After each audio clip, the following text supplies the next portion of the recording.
अस्सलामुअलैकुम, welcome to my channel BSN generic for all. आज की video specially BSN students first semester के लिए है, जिस वीडियो में मैं आपको बताऊंगी कि आपने किस तरह से, बिकॉज फर्स्ट सेमेस्टर होता है तो उसमें काफ़ी ज़्यादा मुश्किल हो जाती है। एक स्ट्रेटजिक वर्क होता है कि आप लोगों ने 6 सब्जेक्ट्स को किस तरह मैनेज करना है, किस तरह आपने इनको पूरा जो है वो फाइनल पेपर्स तक इसे रेडी करना है और इसे याद करना है। तो इसके लिए कुछ स्ट्रेटजीज़ मैं आपको बताऊंगी, कुछ टिप्स बताऊंगी, होप सो आप लोग के काम आ सकेगी, जिसमें आप लोग आसानी से जितने भी टॉपिक्स होंगे और जितने भी सब्जेक्ट्स होंगे वो पूरा कोर्स कवर कर सकेंगे कम टाइम में। इस तरह आपको आपके लिए रिवीजन जो है वो भी इजी हो जाएगी, और आपके ऑस्पी और ऑस्की के बारे में मैं आपको बताऊंगी कि उसके लिए आप लोगों ने किस तरह वर्क करना है और किस तरह की स्ट्रेटजीज़ अप्लाई करनी है। सबसे पहले मैं फंडामेंटल ऑफ नर्सिंग की बात करूंगी कि इसमें आप लोगों ने clear your concept about all topics, यानी कि फंडामेंटल ऑफ नर्सिंग जो है ये आपका मोस्ट कंपलसरी सब्जेक्ट है, जो कि आपके सारे सेमेस्टर्स में होने वाला है पार्ट्स में आता रहेगा। तो फंडामेंटल ऑफ नर्सिंग जो है इस पे आप लोगों को आपका कंसेप्ट जो है वो क्लियर होना चाहिए। हर एक टॉपिक के मुताबिक आप लोग को पता होना चाहिए कि अगर आप लोगों से ओरली कोई पूछे तो आप लोग को आना चाहिए उसके कंसेप्ट के बारे में, और टोटली आप लोगों ने बिल्कुल स्लाइड से पढ़ना है। पेपर जो केम्यू वाले बनाते हैं वो बिल्कुल भी इधर उधर से नहीं बनाते, सिनेरियो वाइज क्वेश्चन होते हैं, तो उसकी आप प्रैक्टिस कर सकते हैं। किसी भी यूट्यूब से आप बहुत सारे MCQs मिलते रहते हैं हमें, गूगल पे भी MCQs वगैरह मिलते रहते हैं, तो आप वहाँ से जाके उसकी प्रैक्टिस कर सकते हैं। आप लोग ने पूरी स्लाइड जो है वो अच्छी तरीके से याद कर लेने हैं। ऑस्पी और ऑस्की की जहाँ पे बात आती है तो ये बहुत ज़्यादा इंपॉर्टेंट है। प्रैक्टिकल वर्क आप लोगों ने बहुत ज़्यादा अच्छे तरीके से सीखना है और स्टेप बाय स्टेप सीखना है। उसमें जितनी भी एलिमेंट्स आते हैं, जितने भी पॉइंट्स आते हैं, वो सारे आप लोगों ने क्लियर करने हैं क्योंकि जैसे कि ऑस्पी और ऑस्की में जो 5 स्टेशंस होते हैं उसमें आप 70 मार्क्स होते हैं।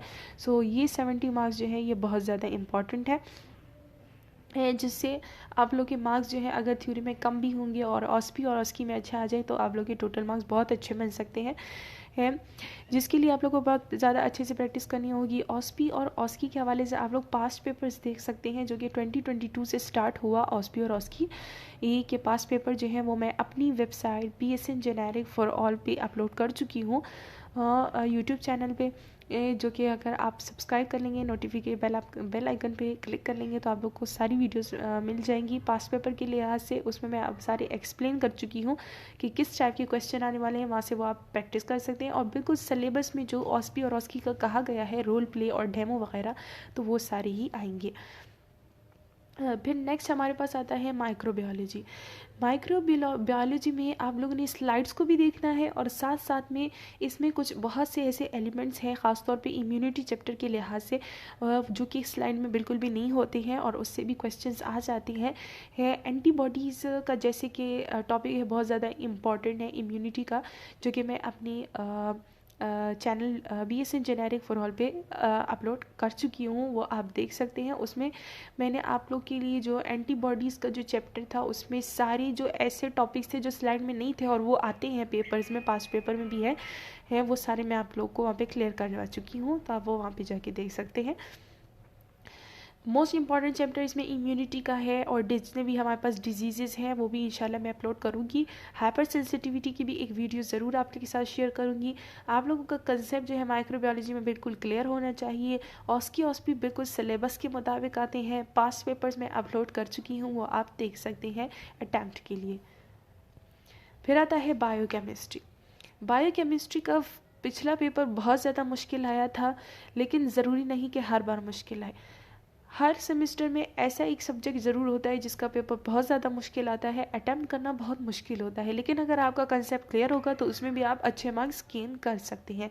इसमें भी आप लोग ने फुल स्लाइड से तैयारी करनी है, बेसिक्स पे फोकस करना है, जो बेसिक्स चीज़ें हैं कार्बोहाइड्रेट, प्रोटीन, लिपिड्स के बारे में, वो आपने फोकस करनी है। इस चैप्टर में जितने भी मेटाबॉलिज्म के लास्ट 3 चैप्टर है, फैट, कार्बोहाइड्रेट और प्रोटीन के मेटाबॉलिज्म, वो सारे आप लोगों ने बहुत अच्छी तरीके से कंसेप्ट क्लियर करना है। उस पर जितने भी साइकिल्स आते हैं, इसमें यूरिया साइकिल, ग्लाइकोजिनोलाइसिस, ग्लाइकोजेनेसिस वगैरह, ये सारे साइकिल्स हैं मेटाबॉलिज्म के चैप्टर्स में। ये आप लोगों ने बहुत अच्छी तरीके से क्लियर करना है, step by step, enzyme wise जो है ये याद करना है। बायोकेमिस्ट्री के तकरीबन टोटल स्लाइड जो है, न्यू स्लाइड्स मैं सारे अपलोड कर चुकी हूँ। वो आप मेरी वेबसाइट मेरी YouTube channel BSN generic for all पे जाके देख सकते हैं। वहाँ पे मैं बायोकेमिस्ट्री के पूरा कोर्स जो है वो अपलोड कर चुकी हूँ। ऑस की जो है वो भी सिलेबस के मुताबिक आती है। पास्ट पेपर आप देख सकते हैं। ख़ास तौर पे इसमें बायोलॉजी जो लैब इक्विपमेंट्स होते हैं उसके बारे में आप ज़रूर पढ़ लीजिएगा ऑस की पे जाने से पहले। एनाटॉमी और फिजियोलॉजी की बात करें तो जितने भी स्लाइड्स हैं वो सारे आप लोगों ने याद करने, क्योंकि एनाटॉमी फिजियोलॉजी बदलती नहीं है स्लाइड टू स्लाइड, वो वही रहती है। लेकिन ऐसे होता है कि ओल्ड स्लाइड में ऐसे बहुत से चीज़ें होती हैं जो कि न्यू स्लाइड में नहीं होती। तो कोशिश करें कि पहले आप सारी न्यू स्लाइड कवर कर लें। अगर आप लोग को टाइम मिला तो आप कंपेयर करें कि ऐसे कौन से पॉइंट्स हैं जो कि ओल्ड में है और ओल्ड स्लाइड्स में है और न्यू स्लाइड्स में नहीं है, तो वो आप वो भी याद कर लीजिएगा। मोस्ट इम्पॉर्टेंट इसमें जो चैप्टर्स हैं वो बोन्स के और जितने भी सर्कुलेशन वगैरह, portal circulation, lymphatic circulation, heart की जितना ब्लड फ्लो वगैरह, वो सारा आप लोगों ने याद करना है। ऑस्की जो है वो जितने भी हमारे जो आपके स्लाइड जो है न्यू स्लाइड में, उनमें जितने भी डायग्राम्स दिए गए हैं वो सारे ऑस्की में आते हैं। वो डायग्राम की लेबलिंग सारा आप लोगों ने याद करनी है। पास्ट पेपर में अपलोड कर चुकी हूँ, वो आप वहाँ पर जाके देख सकते हैं। मेरा आता है कि इंग्लिश में जितने भी स्लाइड है वो आप लोगों ने कवर करने हैं, उसे सिर्फ उस पर कंसेप्ट क्लियर कर लेना है। मोस्टली पेपर जो है फर्स्ट सेमेस्टर का वो ग्रामर में से आता है। ग्रामर में article, preposition, active passive voice, direct indirect, idioms वगैरह आते हैं। लेकिन ग्रामर जो है ये आप लोगों ने बेसिक पूरी चीज़ें याद कर लेनी है। इंग्लिश जो है वो तकरीबन पेपर जो है वो हो जाता है। फिर आता है कंप्यूटर।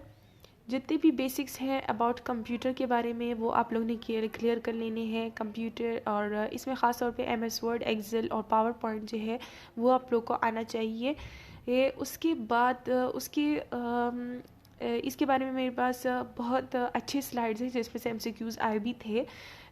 और जिन लोगों ने वो फॉलो किए थे उन्होंने वो MCQs सही भी किए। तो वो मैं कोशिश करूँगी कि आप लोगों के साथ शेयर कर दूँ। अगर पढ़ा भी नहीं पाई लेकिन स्लाइड ज़रूर शेयर कर दूँगी। यूजेस आप लोग को आना चाहिए कि मतलब MS वर्ड, एक्सेल और पावर पॉइंट जो है इनकी यूजेस क्या है, इनके बेसिक्स क्या है, इनके की जो है हमारे पास शॉर्ट कीज़ जो हैं वो भी आप लोगों ने याद करनी है। उसमें से भी काफ़ी ज़्यादा MCQs आते हैं। So this is all about your strategies, how to attempt, how to cover your course in a short time. Hope so you will like this video पसंद आई तो लाइक, सब्सक्राइब और शेयर करना मत भूलिएगा। बेल आइकन को press करें ताकि आपको और भी इंफॉर्मेटिव वीडियो मिल सके। Thank you.